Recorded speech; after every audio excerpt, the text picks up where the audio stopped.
건전지가 또 전혀 바꾼 지 얼마 안 되는 이제 얼마 안 돼요? 175장.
175.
할렐루야. 내 영혼아 여호와를 찬양하라.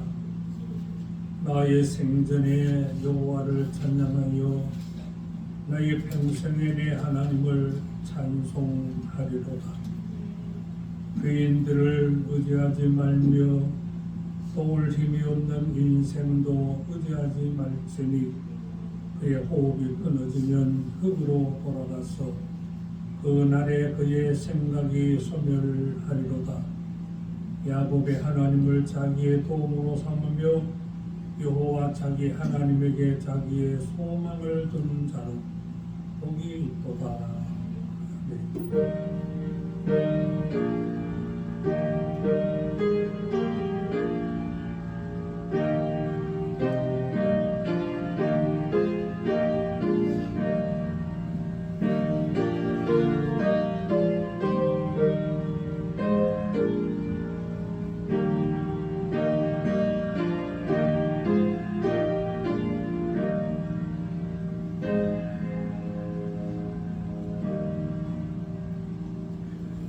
찬송과 영광 받으시기에 합당하신 지존하신 하나님 아버지, 오늘 또 이래 아름다운 성일의 은총을 허락하여 주시고 저희들의 생명을 또한 지켜주셔서 이 아침에 아버지 앞에 모여 예배할 수 있도록 은혜 주셔서 감사를 드립니다. 하나님 아버지, 오늘 저희 예배 가운데 임재하셔서 우리의 예배를 받아 주옵시고 중심으로 찬양하며 예배하는 사랑하는 우리 성도들을 주님께서 기뻐 받아 주옵시고 또한 예배하는 저들에게 하늘에 속한 신령한 복으로 충만케 하여 주옵소서. 악한 영들 해방을 막아주시고 미참한 형제들의 발걸음을 재촉해 주셔서 정한 시간에 함께 예배할 수 있는 은혜를 베풀어 주시옵소서. 예수님의 이름으로 기도드리옵나이다. 아멘.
내 하나님이여, 내 하나님이여, 어찌 나를 버리셨나이까?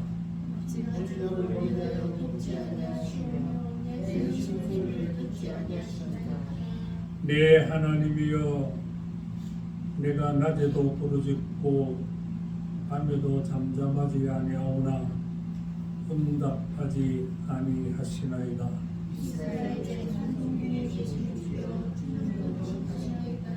우리 조상들이 주께 의뢰하고 의뢰하였으므로 그들을 건지셨나이다.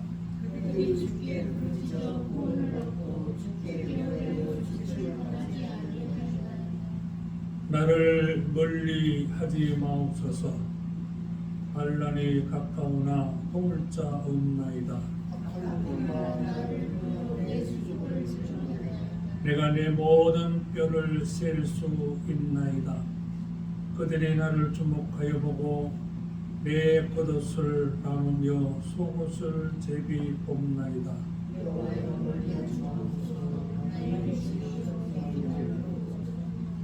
나를 사자의 입에서 구하소서. 주께서 내게 응답하시고 들소의 불에서 구원하셨나이다.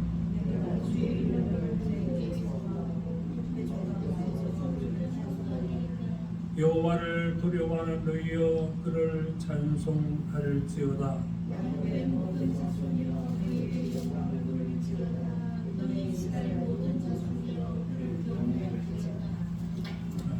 신앙 고백 함께. 나는 전능하신 아버지 하나님 우리 창조를 믿습니다. 나는 그 유일하신 아들 우리 주 예수 그리스도를 믿습니다. 그는 성령을 빼되어 동정녀 마르게서 나시고 본누고 빌라도의 계권을 받아 십자가에 못 박혀 죽으시고 장사기 삶은에 죽은 자 가운데서 다시 살아나셨으며 하늘을 드시어 전진하신 아버지 하나님 하나님을 받다가 의롭도 살아있는 자와 죽은 자를 심판하는 것이 나는 성령 믿으며 거룩한 공동과 성도의 교제와 죄를 용서하는 것과 몸의 부활과 영생을 믿습니다.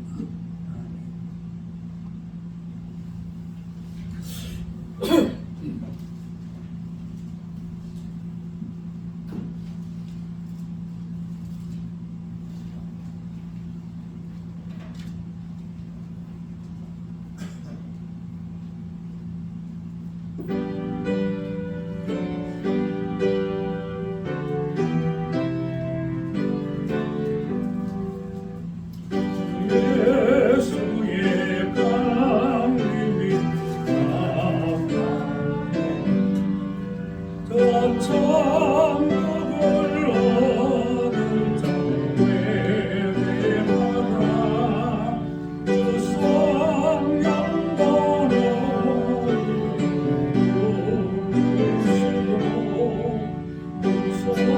선사는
기도하십시다.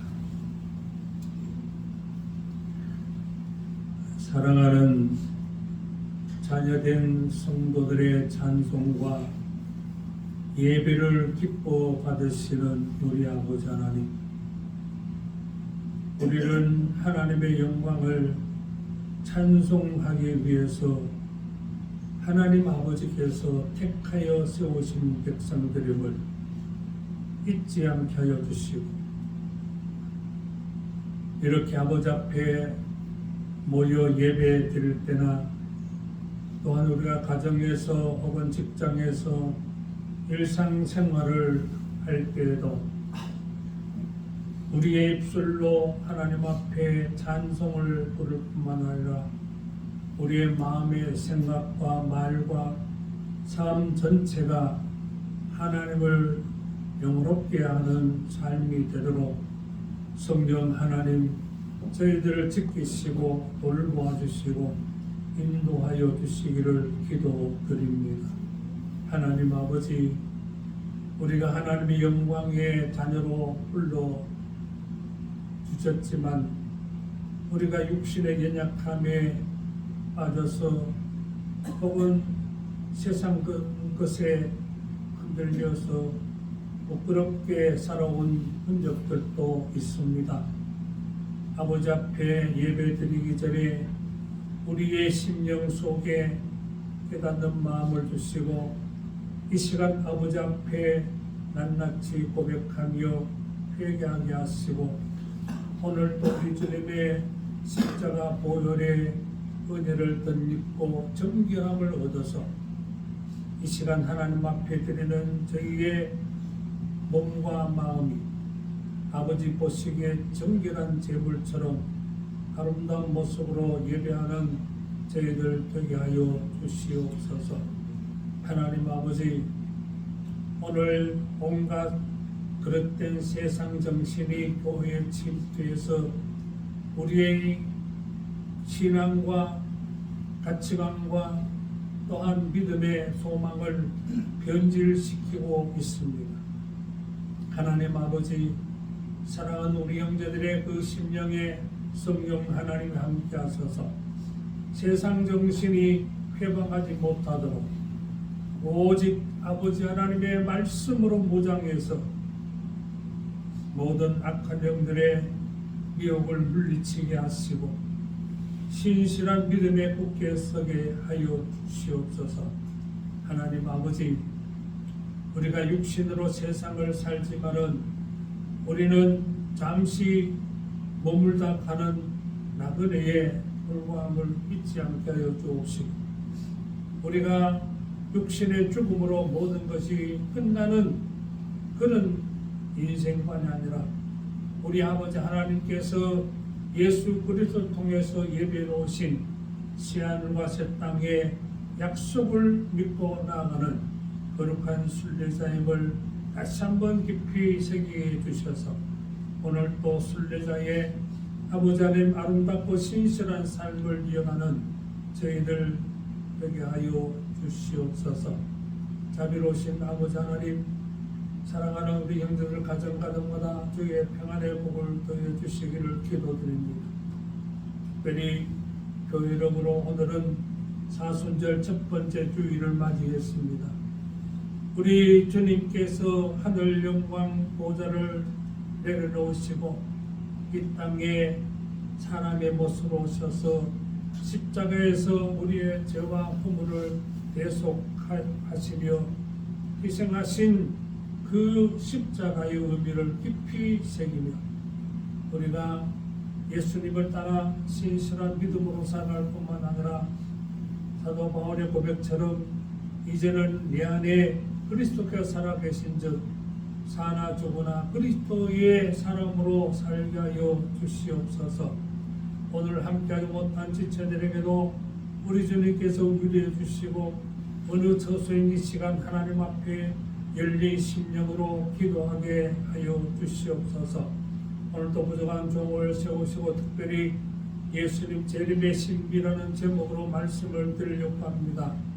하나님 아버지의 이 어마어마한 신비의 역사를 오늘 부족한 종을 통해서 전할 때에 성령 하나님께서 종 입술을 주장하셔서 오로지 하나님의 말씀만 전하게 하여 주옵시기를 바라옵고 사랑하는 형제들 귀를 열어주시고 그 말씀을 경청하고 그 말씀이 저들의 심령에 새로운 일깨움과 보존이 되게 하시고 하나님 하시오실 주님을 대망하며 또한 그 주님을 받을 준비를 철저히 해서 그날의 영광을 아버지 함께 누릴 수 있도록 은혜 베풀어 주옵소서. 오늘 이 말씀이 저들의 심령을 새롭게 하여 독수리가 창공을 치솟는 것처럼 새롭게 일어설 수 있게 하여 주시고 마음의 상처와 육신의 연약함이 치유되고 회복되는 은혜의 역사가 있게 하여 주시고 악한 영들의 해방을 막아 주시옵소서. 예수님의 이름으로 기도드리옵나이다. 아멘.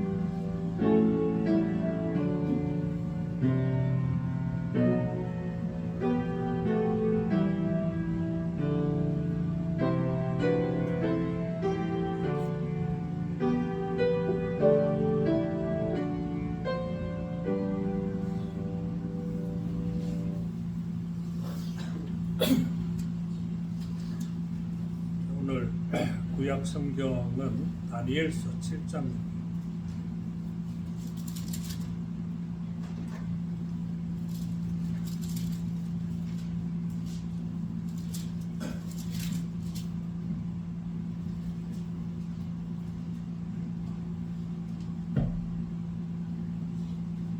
다니엘서 7장 13절 14절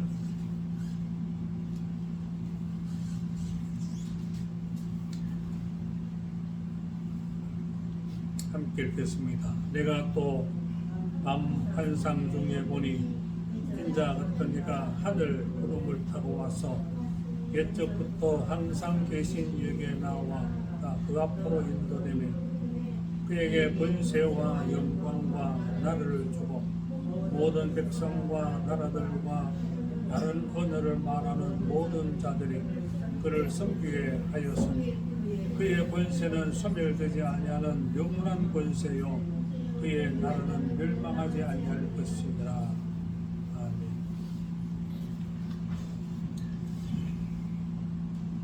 교회력으로 오늘은 사순절 첫 번째 주일입니다. 금년에는 부활주일이 4월 20일이 부활주일입니다. 원래 그 부활절은 해마다 바뀌는데요. 그 부활절을 전하는 기준이 있습니다. 춘분이 지나야 됩니다. 춘분이 지나고 마늘, 보름, 마늘이 지난 첫 번째 주일이 부활주일로 정해져 있습니다. 그런데 금년에는 이 원칙이 대로 되지 않았어요. 4월 12일이 토요일인데 그 12일이 음력으로 보름이에요. 그러면은 13일이 부활주일이 돼야 되는데 20일로 부활절이 정해져 있어서 제가 왜 이렇게 되었을까 하고 궁금해하던 중에 다른 목사님들과 만남이 있어서 얘기를 했더니 그게 부활주일이 정하는데 그 캐톨릭이 중심이 되어서 아마 부활절을 제정하는 그런 위원회라는 것이 있대요. 그래서 여러 가지 상황을 고려해서 기본은 춘분 지나고 마늘 지난 첫 주일인데 어떤 상황에 의해서 조금씩 조정되는 경우가 있다 그래요. 그래서 금년에는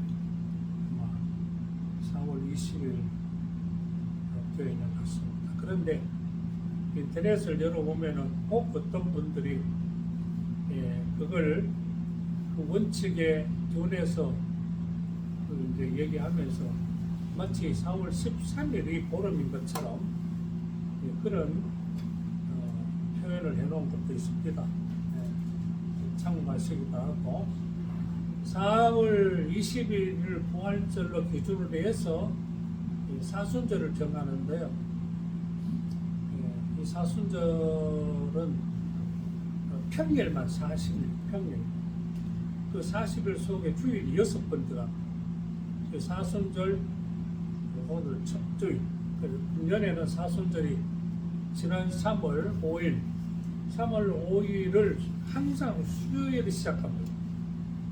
그 수요일을 여러분 나무 때문에 나무 제 있잖아요. 제의 수요일 그래요. 그래서 죄는 모든 것을 정결케 한다는 의미가 있잖아요.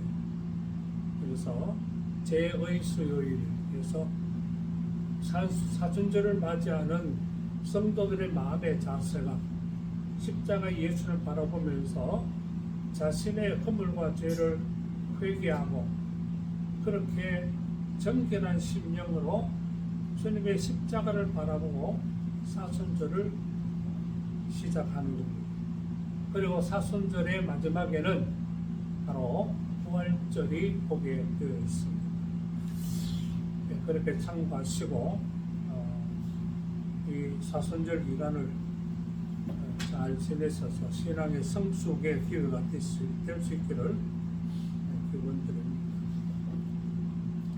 오늘 신약 성경은 마태복음 24장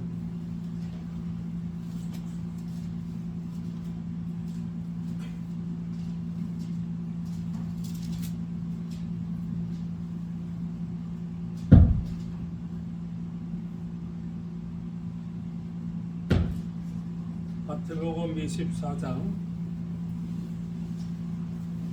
32절에서 44절까지 제가 봉독해 드리겠습니다. 무화과 나무의 비유를 배우라.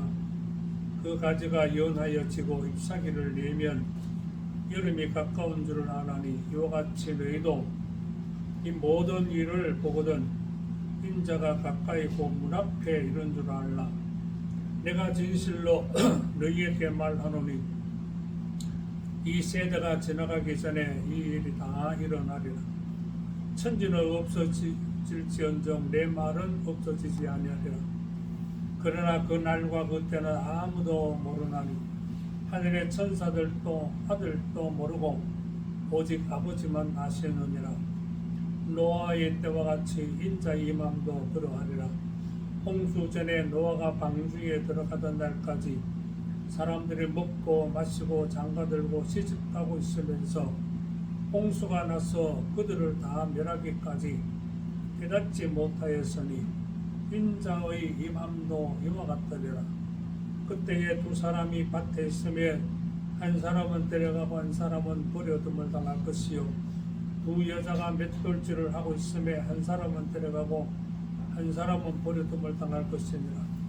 그러므로 깨어있으라. 어느 날에 너희 주가 임할는지 너희가 알지 못함이니라. 너희도 아는 바니 만일 집주인이 도둑이 어느 시각에 올 줄을 알았더라면 깨어있어 그 집을 뚫지 못하게 하였으리라. 이러므로 너희도 준비하고 있으라. 생각하지 않은 때에 인자가 오리라. 아멘.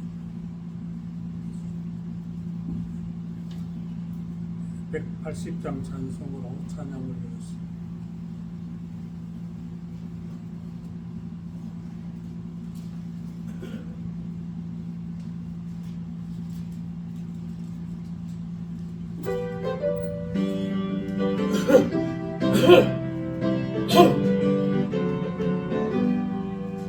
하나님의 막걸 소리 듣기 예수 영광 순례 갈수록 천사들을 세계 만든 것을 구원 받은 성도들 나팔 때가 이르 나팔 때가 이르 나팔 때가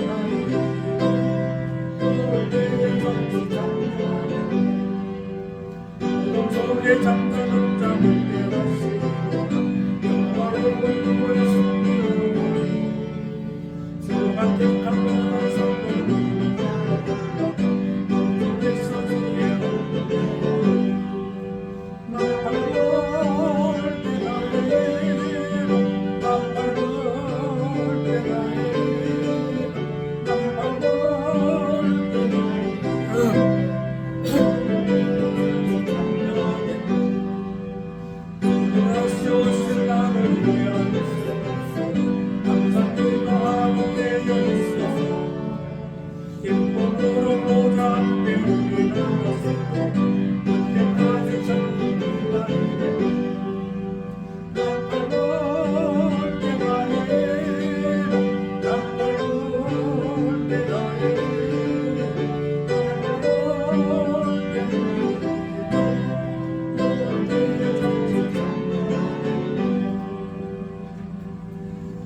성삼위 하나님의 은혜와 평강이 사랑하는 우리 형제들에게 충만하기를 우리 주 예수 그리스도 이름으로 축복합니다.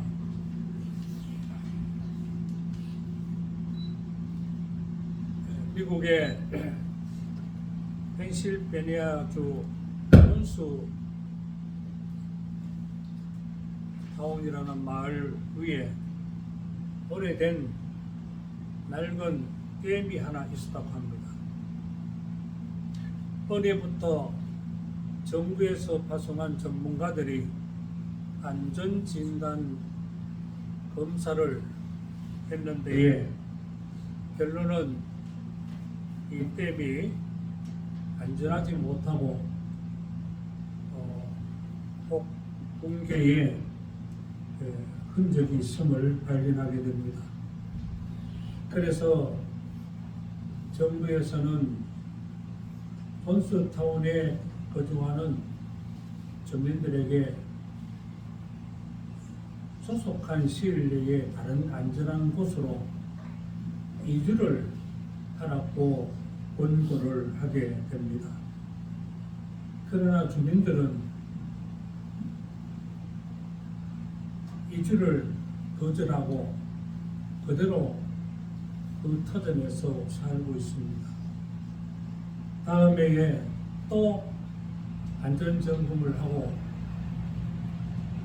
댐에 심각한 위험성이 있는 것을 발견 후 다시 간곡하게 이주할 것을 권유했습니다.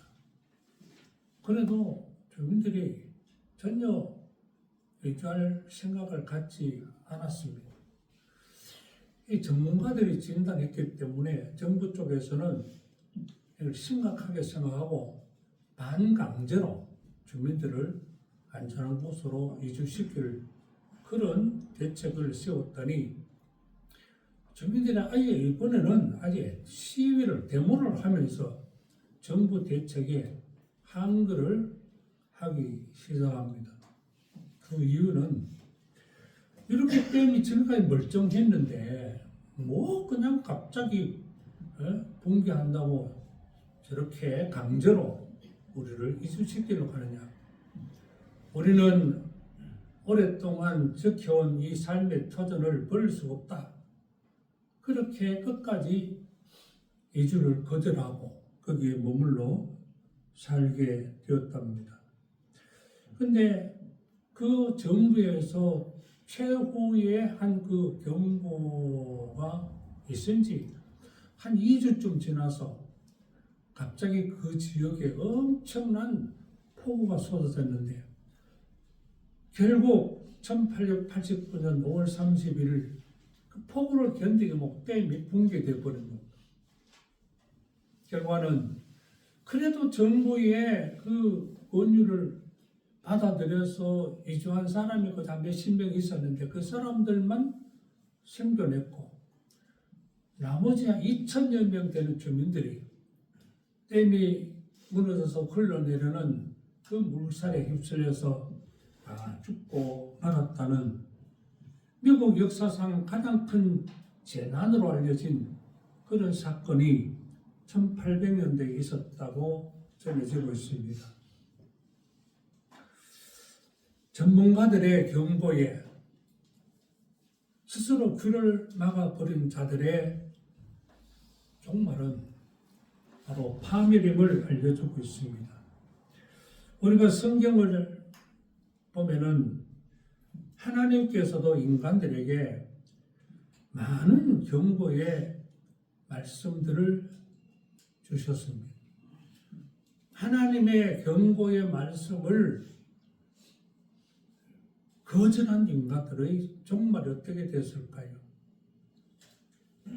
하나님의 경고의 말씀을 무시하고 고집대로 살았던 사람들은 바로 파멸의 길을 걸어가고 말았습니다.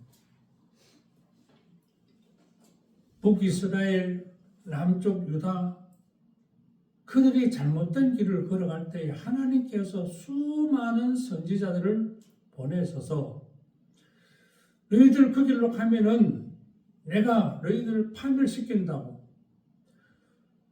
너희들이 그 길로 계속 가면은 내가 저 이방의 군대들을 불러와서 너희를 파멸시키겠다고. 때로는 전쟁으로, 때로는 기근으로, 때로는 여러 가지 자연재앙으로 그렇게 무수하게 경고를 했음에도 불구하고 아주 완고한 백성들이 하나님의 경고를 가볍게 여기고 계속 고집스럽게 자기들의 길을 걸어갔습니다. 결국은 하나님의 말씀 그대로 때로는 전쟁으로, 때로는 기근으로, 때로는 여러 자연재난으로, 또 북쪽 이스라엘은 아수르에 의해서, 남쪽 유다는 바벨론에 의해서 나라가 패망의 길을 걸어가고 말았던 것을 봅니다. 오늘 이 시대의 지혜로운 성도들은 성경의 말씀을 통해서 하나님이 무엇을 경고하고 계시는지를 깨달아야 됩니다. 그리고 하나님의 경고의 말씀을 가볍게 여기면 안 돼요.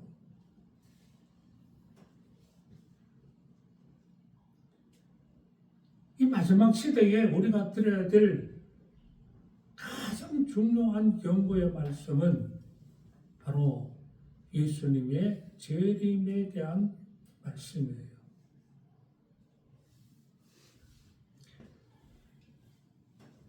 성경에는 예수님께서 친히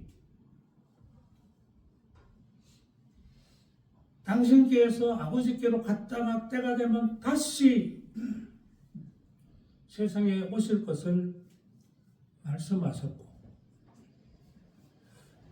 그날을 대비해서 지혜로운 성도들이 어떻게 준비하고 있어야 될 것인가에 대해서 말씀을 주셨어요.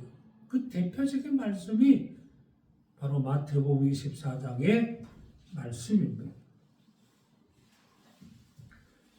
예수님께서 여러 말씀을 하신 중에 경고의 말씀이 24장 42절 그러므로 깨어있으라 어느 날에 너희 주가 임하는지 너희는 알지 못함이라. 44절에 이러므로 너희도 준비하고 있으라 생각지 않은 때에 인자가 오리라 그랬습니다. 오늘 우리는 예수님의 경고의 말씀에 어떻게 반응하고 있습니까? 지난 몇 주 동안 예수님의 십자가의 신비, 예수님의 부활의 신비, 예수님의 승천의 신비, 이런 제목으로 말씀을 드렸습니다. 이제는 오늘은 예수님의 재림의 신비에 대한 말씀을, 성경에 기록된 말씀을 중심으로 예수님의 재림이 얼만큼 사실이고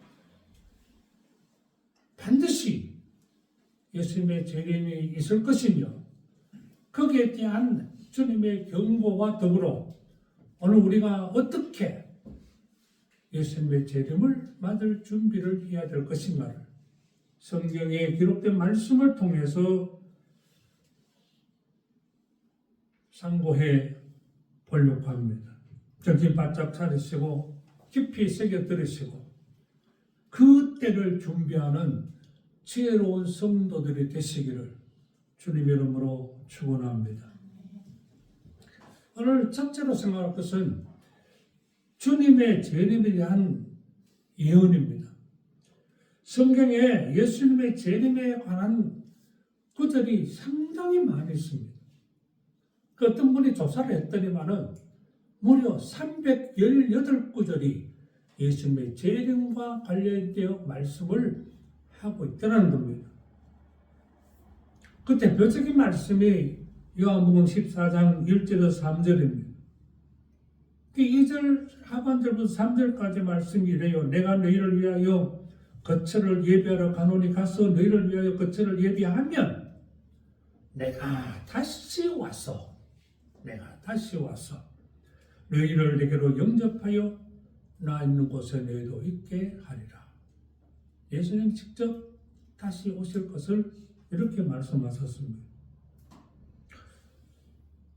방금 말씀드린 마태복음 24장 42절 그러므로 깨어 있으라 어느 날에 너희 주가 임할는지 너희가 알지 못합니다. 44절에 이러므로 너희도 준비하고 있으라 생각지 않은 때에 인자가 오리라. 다 예수님 친히 재림에 대해서 미리 말씀하신 내용들입니다. 사도행전 1장 12절 하반절에 너희 가운데 하늘을 올리신 이 예수는 하늘로 가신 분 그대로 오시리라고 말씀하고 있고, 사도행전 3장 20절에 또 주께서 너희를 위하여 예정하신 그리스도 곧 예수를 보내시리니 그랬습니다. 디도서 2장 13절 복스러운 소망과 우리의 크신 하나님 구주 예수 그리스도의 영광이 나타나심을 기다리게 하셨다고 기록하고 있습니다. 계시록 1장 7절에 볼지어다 구름을 타고 오시리라. 각 사람의 눈이 그를 보겠고, 이 외에도 여러 말씀들을 통해서 주님의 재림을 예언하고 있음을 보게 됩니다. 두 번째 생각으로는 주님이 다시 오실 때의 그 광경, 주님의 재림의 광경을 성경은 어떻게 표현하고 있는지를 살펴볼 필요가 있습니다. 우리가 아는 대로 예수님께서 처음 이 땅에 오실 곧 예수님의 초림의 모습은 아주 은밀하게 또 아주 초라한 모습으로 오셨습니다. 하나님이 사람의 몸을 입고 오실 때에 아무도 눈치채지 못하고 아무도 알아보지 못하는 중에 아주 은밀하게 오셨고, 그리고 초라한 모습으로 오셨어요. 성경이 뭐라 기록합니까? 나사렛에서 목수 일을 하던 요셉과 정혼한 마리아의 몸을 통해서 오셨습니다. 태어났을 때도 베들레헴 초라한 마국간 고유에 누이셨습니다. 다시 말씀드리면 초림의 예수님은 최고의 낮은 자리, 그리고 최고의 낮은 자의 모습으로 오셨습니다. 그러나 재림의 예수님은 전혀 그렇지 않습니다. 재림의 예수님은 최고의 영광스러운 모습과 최고의 권세와 권위를 가지고 오십니다. 누가복음 21장 27절 예수님께서 직접 하신 말씀이요, 그때의 사람들이 인자가 구름을 타고 능력과 큰 영광으로 오는 것을 보리라 그랬습니다. 재림의 예수님은 큰 영광과 능력으로 오신다고 스스로 하셨습니다.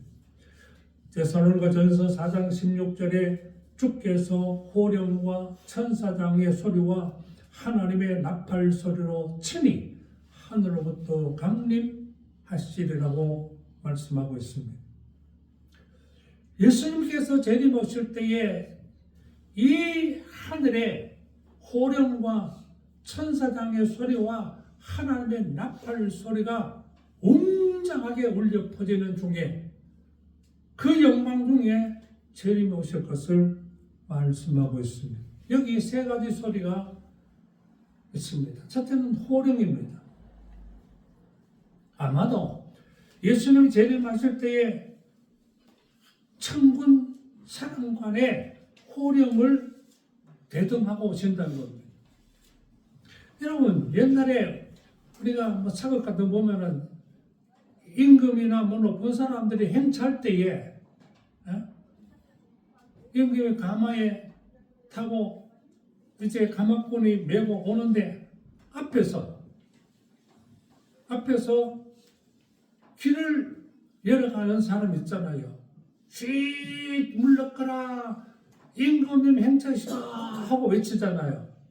그 사람 그 소리 듣고 다 길을 비키고 거기에 머릿속에 엎드리는 그런 모습을 볼 수 있습니다. 우리 주님이 재림하실 때도 이렇게 예수님의 오신 길을 여는 호령의 역사가 있을 것을 말하고 있습니다. 두 번째는 또 천사장의 소리를 말하고 있습니다. 아마 여기 천사장은 미가엘 천사장의 소리라고 볼 수가 있어요. 이 미가엘은 하늘 군대의 총사령관입니다. 그 유대인들은 하나님 곁에서 섬기는 천사 그룹을 7그룹으로 그렇게 이해하고 있었어요. 각 군마다 천사장의 이름이 있는데 성경에는 그 중에서 두 천사장의 이름이 나옵니다. 하나는 좋은 소식, 기쁜 소식을 전할 때는 가브리엘 천사를 얘기하고 있죠. 그 다음에 전투, 악한 영들과 벌이는 전투의 총사령관이, 그러니까 얼마나 군대 총사령관이라 할 수 있겠지. 미가엘을 말하고 있습니다. 아마 예수님의 재림 때의 미가엘 천사장이 어마어마한 소리로 예수님의 재림을 온 세상에 알리고 그런 가운데 재림해 오신다고 볼 수 있습니다. 그리고 세 번째는 하나님의 나팔 소리가 그랬습니다. 호령과 천사장의 소리를 이 육성이라면은 거기에 또한 천사장이 부는 나팔 소리가 대등되고 있음을 봅니다. 성경에는 종종 천사장의 나팔 소리를 어떤 특정한 사건이 있을 때에 그걸 알리는 그런 모습으로 등장합니다. 이사야서 27장 13절 그날에 큰 나팔을 불리니 아수르 땅에서 멸망하는 자들과 애굽 땅으로 쫓겨난 자들이 돌아와서 예루살렘 성산에서 여호와께 예배하리라 그랬고, 사도 바울은 고린도전서 15장 51절과 52절에 마지막 순간에 하나님의 나팔 소리가 있을 것을 이렇게 말합니다. 보라, 내가 너희에게 비밀을 말하노니 우리가 다 잠잘 것이 아니요 마지막 나팔에 순식간에 호련이 다 변화되리니 나팔 소리가 나매 죽은 자들이 썩지 아니할 것으로 다시 살아나고 우리도 변화하리라.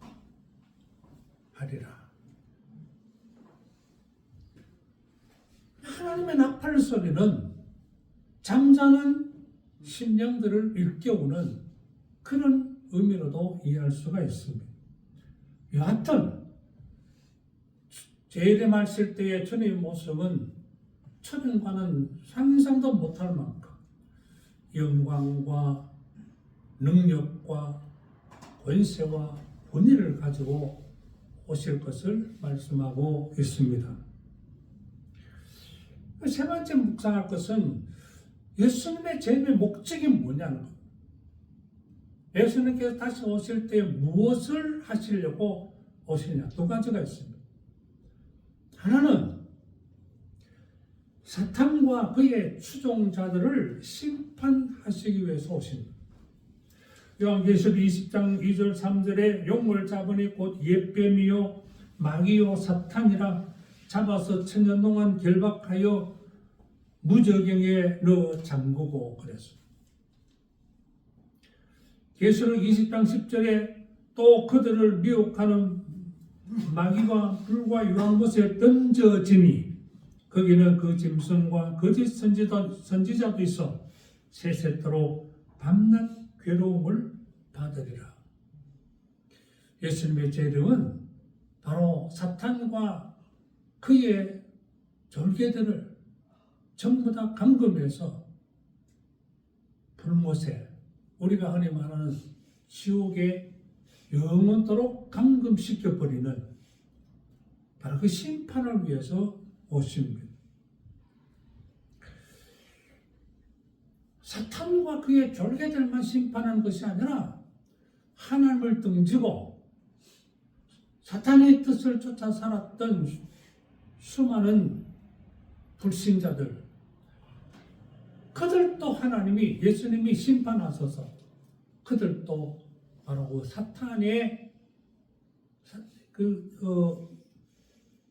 졸개들과 함께 있는 그 지옥의 불못에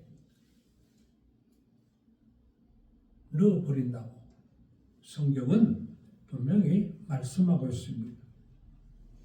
요한계시록 20장 14절에는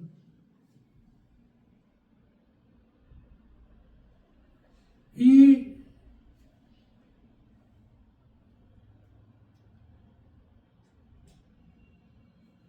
지옥에 들어가는 이 과정을 둘째 사망이라고 기록하고 있습니다.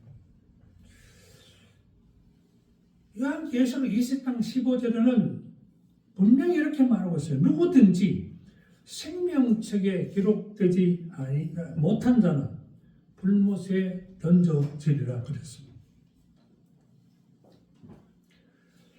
여러분, 이 지옥은요, 원래는 사탄을 위해서, 사탄과 그의 졸개들을 영원히 처벌하는, 영원히 감금시켜버리는 그런 목적으로 하나님 두신 것이 지옥인데, 하나님의 말씀을 등지고 하나님의 경고의 말씀을 등지고 악한 영들의 추종에서 살았던 모든 불신자들이 바로 그곳에 들어가게 됨을 말씀하고 있어요. 그 예수님이 마태복음 25장 41절에 보면은 저주받은 자들아 주님의 선하신 뜻을 쫓아 살지 아니하고 주변에 굶주리고 헐벗고 어려움 당하는 자들을 돌아보지 않는 이런 자들을 사탄과 그 졸개들을 위해서 예비된 곳으로 들어가라고 예수님께서 그렇게 최종적인 심판의 선언을 하시고 계심을 봅니다. 시절이 참 많이 변해서 제가 종종 세상 정신을 경계하라 그러는데요. 이 세상 정신이요, 수많은 목사들도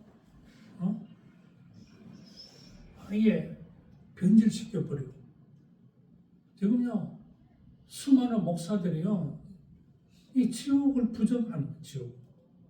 나중에 한번 기회 있을 때 있으면은 하나님의 나라에 대해서 한번 더 말씀을 드리려고 해요. 하나님의 나라는 두 종류가 있어요.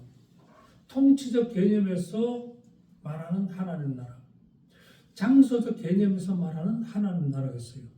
그런데 이 수많은 이 목사들이요, 통치적 개념에서 말하는 하나님 나라 그것만 자꾸 가르칩니다. 이 세상에서 나쁜 짓 하지 말고 나쁜 마음 가지지 말고 예수님 말씀 따라서 마음을 선하게 가지고 선한 일을 하면 이 마음에 하나님 나라가 이루어진다. 그것만 자꾸 가르칩니다. 그러나 장소적 개념에서 우리가 죽은 다음에 때가 되면 몸의 부활을 입고 우리 예수님이 예배한 새하늘과 새 땅에 들어가서 엄연히 몸으로 영생을 누리는 이걸 부정해 버리는 거예요.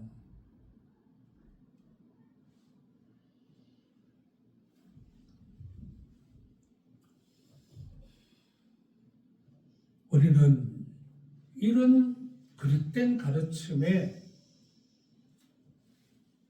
조심해야 돼요. 지금 유튜브에 보면은 CBS에서 운영하는 잘잘법이라는 프로그램이 있어요. 거기에 나오는 핵심적인 목사들이 두 사람이 있는데요. 한 사람은 연세대학교 신약학 교수로 있는 목사고, 한 사람은 감리교에 목회하는 목사예요. 이 감리교에 목회하는 그 목사는 저는 잘은 모르는데 다른 사람이 그분 모든 것을 분석해놓고 지금 올려놨는데 종교다원주의예요. 연세대 신학학 교수라는 이 목사는요, 이제 말씀드린 대로 메시아에 대한 확신이 없어요. 지옥도요, 설명을 이렇게 합니다. 내가 악한 마음을 품고 남을 미워하고 혼수 맺고 막 그렇게 하면 자기 스스로 자기가 지금 지옥을 사는 것이라고. 그게 지옥이라는 거예요. 천국은 뭐냐?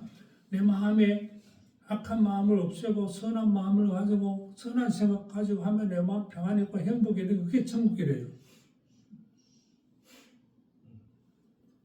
그게 뭐냐? 장사적 개념에서 말하는 새하늘과 새 땅을 이 사람들은 굳이 부정하는 거. 왜? 육신이 죽어버리면은 다시 산다는 몸의 부활에 대한 확신이 없는 거예요. 그런데 성경은 분명히 그러잖아요. 예수님께서 몸의 부활을 입으셨고 우리도 장래에 몸의 부활을 입을 것이라고. 바울이 고린도서 15장에 지금 하시는 이 말씀도 마지막 나팔 소리에 순식간에 몸의 부활을 입고 그때 살아있는 자들은 부활의 몸으로 변화될 것이라고 말씀하고 있잖아요.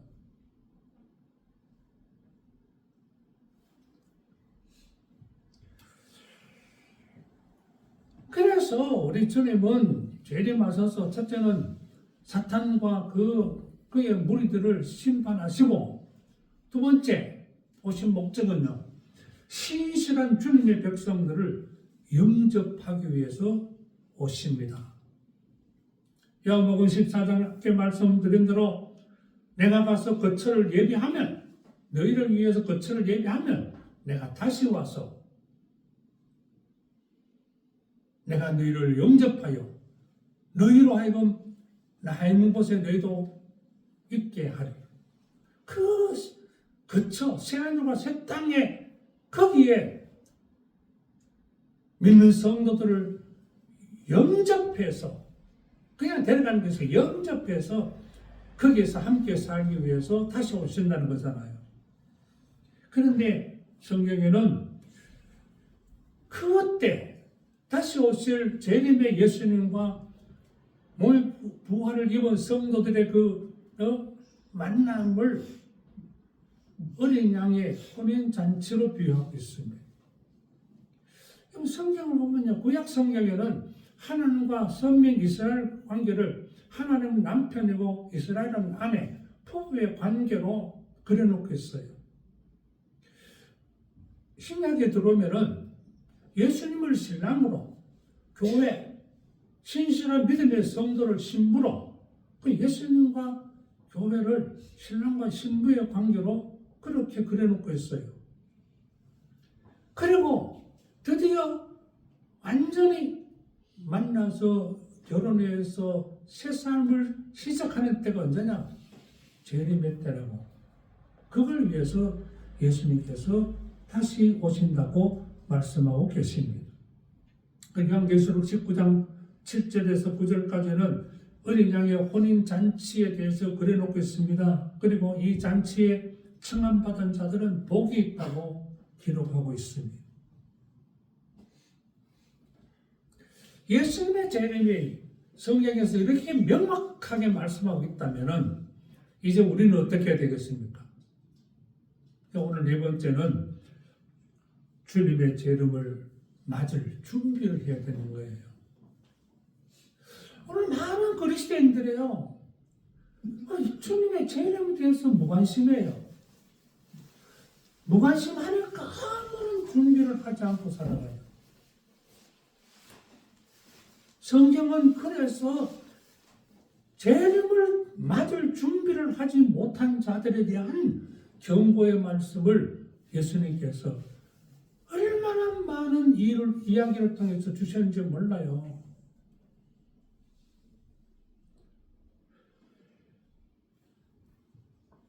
오늘 이 마태복음 24장의 말씀에 보면은 왜 예수님께서 재림을 맞을 준비하라고 경고하셨느냐? 그 이유가 있어요. 그 첫 번째 뭐냐? 주님의 재림의 때를 아무도 모르기 때문에 그래요. 오늘 미련한 인간들이 뭐 간혹 예수님이 뭐 몇 년, 몇 월, 며칠 날 오신다 그래가지고 많은 사람을 미혹하고 사기쳤지요. 그런데 왜 거기 속습니까? 성경을 모르니까, 그 성경을 모르니까. 예수님께서 분명히 말씀하셨어요. 오늘 말씀 뭐라 그래요? 그러나 그 날과 그 때는 아무도 모른다 그랬어요. 하늘의 천사도 모르고 아들도 모른다. 다시 말해 예수님 자신도 언제 재림할 것을 모른다고 말씀하고 계시잖아요. 누가 아느냐? 하나님 아버지만 아신다. 아니 그런데 성경에 그렇게 말씀하고 있는데 어떻게 자기가 예수님 재림한 날짜 몇 년, 몇 월, 며칠, 몇 시 그 왜 속습니까? 성경을 모르니까 속아요. 성경을 제대로 알면은 그런 말에 속지 않습니다. 예수님 그랬잖아요. 종말의 때 되면은 여기도 내가 그리스도다, 저기도 내가 그리스도, 재림 예수다 하는 사람들이 많이 일어나는데 거기에 미혹되지 말아라 그랬어요.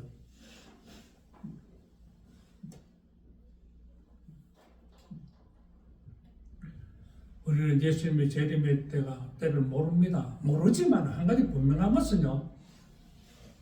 점점 가까워지고 있다는. 하나님은 재림의 때를 정해놓으셨고 우리는 알지는 못하지만 흐르는 세월 따라 이것이 자꾸 가까워져 오고 있다는 것. 이것만큼 분명하잖아요. 그래서 우리가 정신 차리고 준비해야 되는 거예요. 준비하지 못한 어리석은 자들에 대해서 예수님께서는 두 가지로 비유를 하셨는데요. 오늘 이 본문에는 노아의 때를 얘기하셨습니다. 노아의 때. 노아의 때에 경고의 말씀 백성들이 안 들었어요? 무시했어요? 노아가 난 다른 사람들은 뭐 놀고 먹고 마시고 시시고 장가고 막 그럴 때도 노아와 그의 아들들은 방주 만드는 데 열심히 했어요. 노아가 방주를 다 만들고 하나님의 명에 따라서 방주 안에 들어가 비가 내리는 그 순간까지 다른 사람들은 경고의 말씀을 무시하고 여전히 먹고 마시고 장가고 시집가고 그러다가 갑자기 비가 내리니까 다 죽었다는 거예요. 근데 누가복음 17장 28절에는 또한 예를 들어서 롯의 때를 말하고 있어요. 유황불이 소돔 고모라의 유황불이 막 떨어지는 순간까지도 사람들은 깨닫지 못하고 먹고 마시고 장가고 시집가고 그렇게 하다가 갑자기 유황불이 떨어지니까 한 사람도 피하지 못하고 다 죽었다고 그렇게 경고하고 있습니다. 누가? 예수님이 직접 그렇게 경고하고 있잖아요. 그뿐만 아니라 말씀 속에 보십시오. 어떤 임금이 어떤 사람 먼 나라로 임금의 왕위를 받으러 가면서 종들에게 집 잘 지키라고 그래놓고 갔는데 종들이 주인이 언제 돌아올지 생각 안 하고 그저 흥청망청 그렇게 하다가 갑자기 주인이 돌아와서 종들을 보았을 때에 그런 종들을 주인이 가만두겠느냐 경고의 예를 하고 있습니다. 인간이 밀어내서 이 성경의 말씀을 그대로 믿지 못하고 자기 임의로 생각해서 스님의 재림을 부정하는 그런 무리들도 있습니다. 지금만이 아니고 초대교회도 있었어요. 그래서 베드로서 3장 3절 4절에 베드로는 그런 자들을 경고하고 있어요. 먼저 이것을 알지니 말세에 조롱하는 자들이 와서 자기의 정욕을 따라 행하면서 조롱하여 이르되 주의 강림하신다는 약속이 어디 있느냐? 조상들이 잔후로부터 만물이 처음 창조될 때와 같이 그냥 있다 하니 여기에 대한 베드로의 대답이 참 기가 막힙니다. 베드로서 3장 8절 사랑하는 자들아 죽게는 하루와 천년 같고 천년이 하루 같던 이 한 가지 잊지 말아라. 여러분 인간이 뭐라는 거죠? 인간의 시간 개념으로 자꾸 생각하니까 문제가 되는 거예요. 하나님께는요 시간 개념이 없어진 분입니다. 이걸 아셔야 돼요. 땅에서는요 하루를 말하지만 하나님께 천년도 될 수 있고 땅에서 천년이요 하나님께는 하루가 될 수도 있는 거. 그러니까 시간 개념으로 하나님의 역사를 그렇게 보면 안 된다는 거예요. 쉽게 말하면.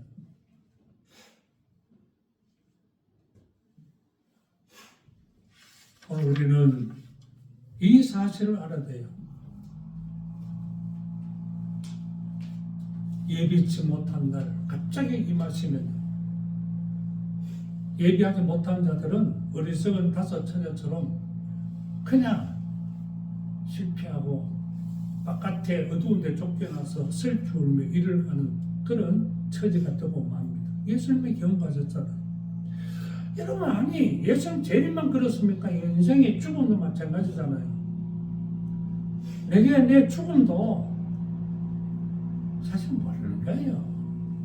그래서 제가 기도할 때마다 미래를 예측할 수 없다고 기도하는 이유가 뭐 바로 거기 있어요. 원래 한자껏 모르는 거예요. 성경이 말하잖아. 내일 일 자랑하지 마라. 하루 동안도 무슨 일을 할지 모르는 거예요. 인생이야.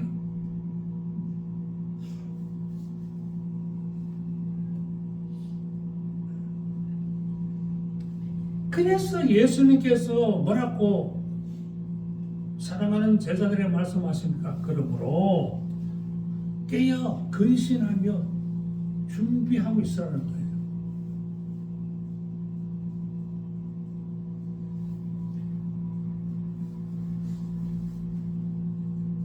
그리고 예수님의 맞을 준비는 깨어서 그때는 모르는 깨어서 언제 주님 오셔도 뭐 밤중에 오시든 낮에 오시든 언제 오셔도 전혀 상관없는 믿음으로 준비된 사람들은요 깊은 잠에 들어도 주님이 깨워서 데려갔습니다.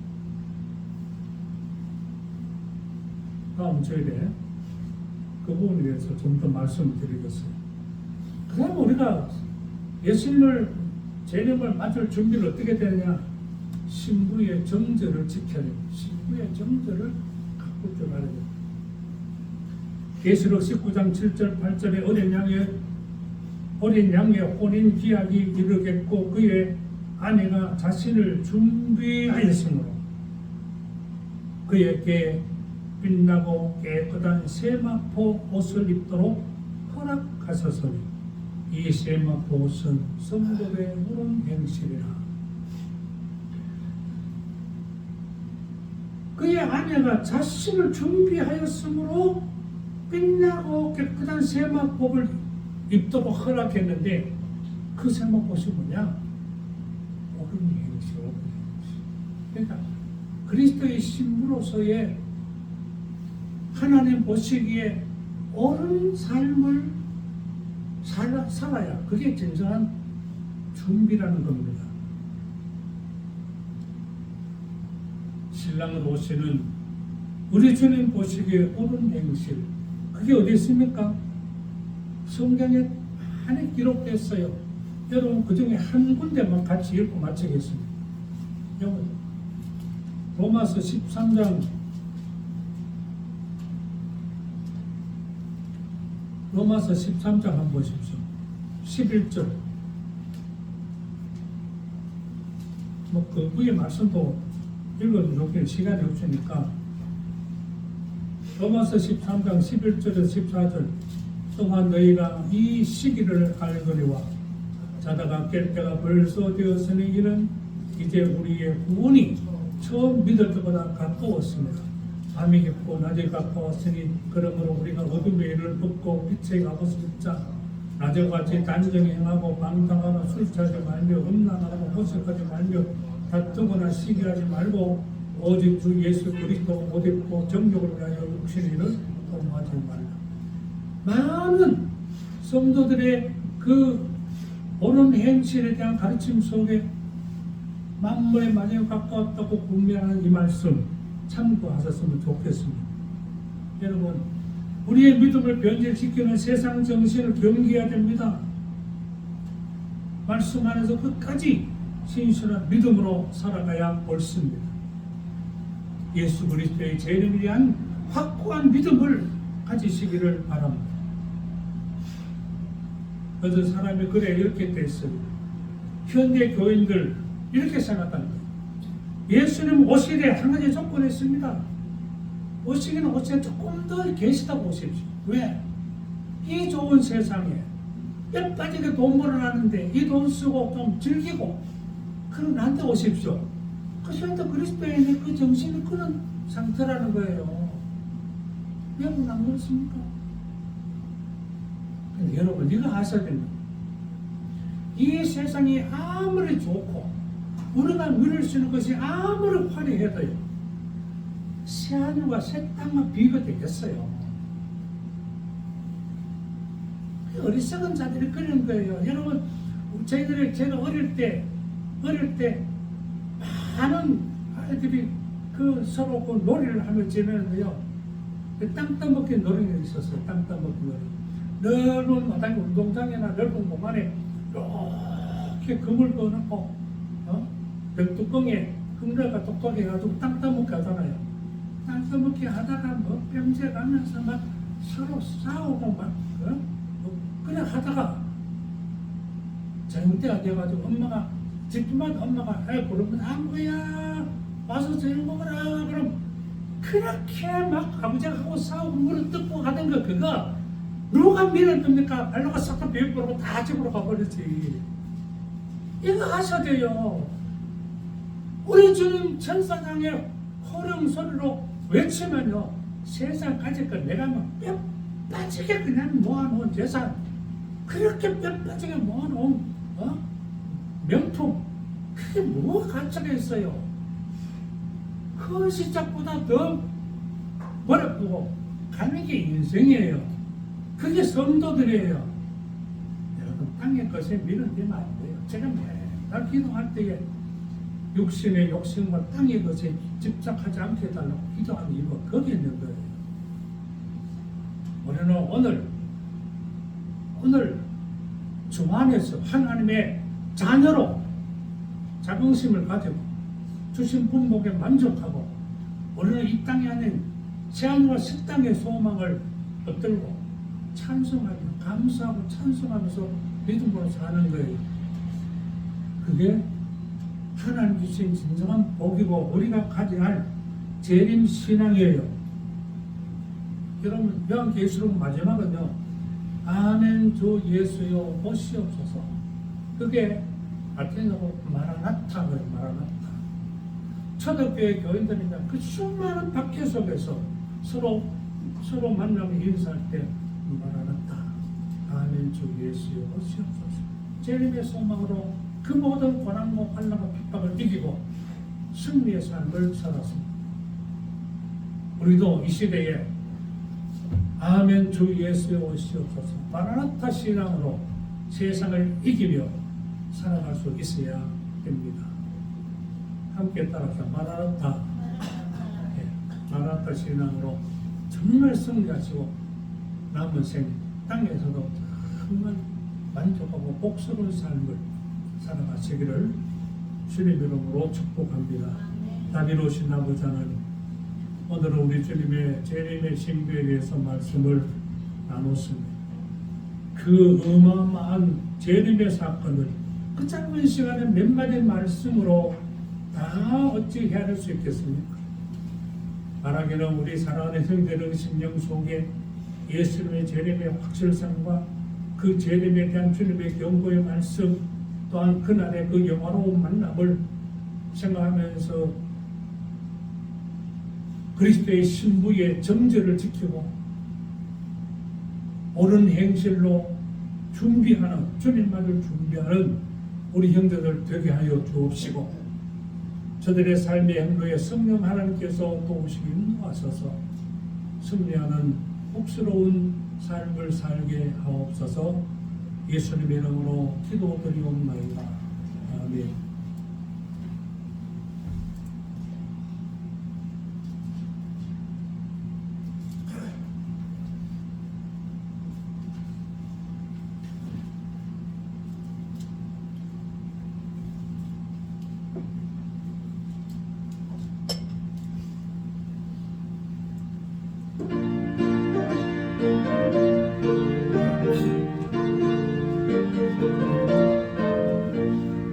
주오는 때가 소실는데 하늘이가 없으네 너를 밝게 보는 때여 있어 주를 넘어져라 주 안에서 우리 몸과 마음이 예쁘게 되었어 주 예수님과 소실 때에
하나님 아버지,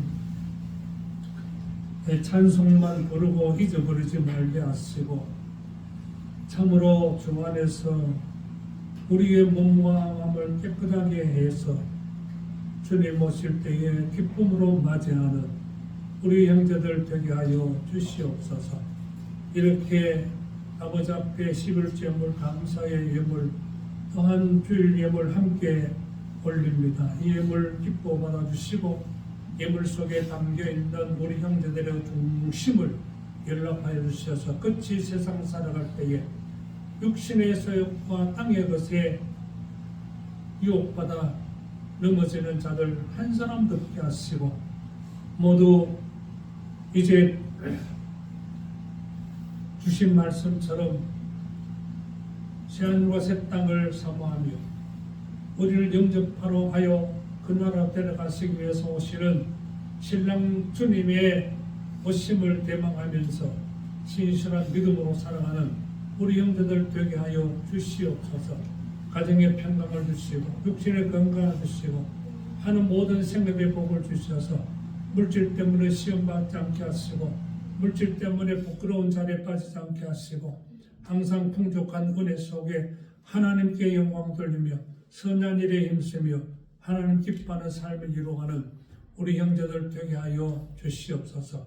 저들 가정과 하는 모든 일들 위해 우리 하나님의 돕는 손길과 선한 손길의 도움이 함께하여 주시기를 기도드립니다. 오늘 함께하지 못한 우리 지체들에게도 우리 주님께서 긍휼히 여기시고 평강케 하시고 항상 하나님 앞에 예배하며 말씀에 길을 따라가는 은혜를 베풀어 주시옵소서. 또 한 주간을 시작합니다. 이 한 주간 아버지는 미래는 예측할 수 없지만 우리 아버지께 동행해 주심으로 오늘 한 주간도 우리 사랑하는 형제들 다 승리의 아름다운 삶을 이어가게 하시고 다음 주에는 더 풍성한 은혜 속에 예배하는 주의 백성들로 삼아 주시옵소서. 특별히 아버지 하나님 정문식 집사와 김문주 권사님 또 우리 차은이 가정을 위해서 기도의 마음을 모으게 하시고 하나님의 영광을 이루어가는 은혜도 주옵소서. 모두 건강케 하시고 아버지 직장 생활하는 일이나 가정에서 하는 그 모든 사역들 속에 하나님 함께 하시고 힘들고 어렵지만 즐거운 마음으로 잘 감당케 하소서. 하나님께 영광 돌리게 하여 주시고 아버지여 믿음의 소문을 통해서 수많은 지인들이 예수님을 만나는 은혜를 베풀어 주옵소서. 차라리 열심히 공부하게 하셔서 감사합니다. 하나님의 신실한 종으로 자라가게 하시고 승리하는 변화들 되게 하여 주시옵소서. 우리 주 예수님의 이름 받들어 감사하며 축복 기도드리옵나이다. 아멘. 사장 찬송.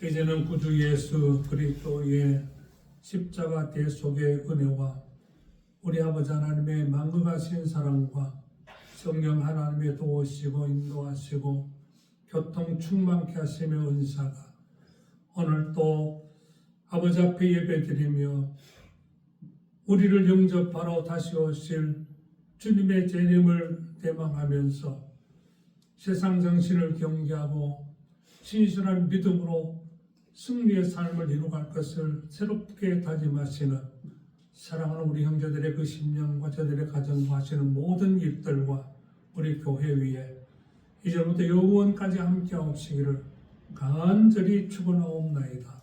아멘.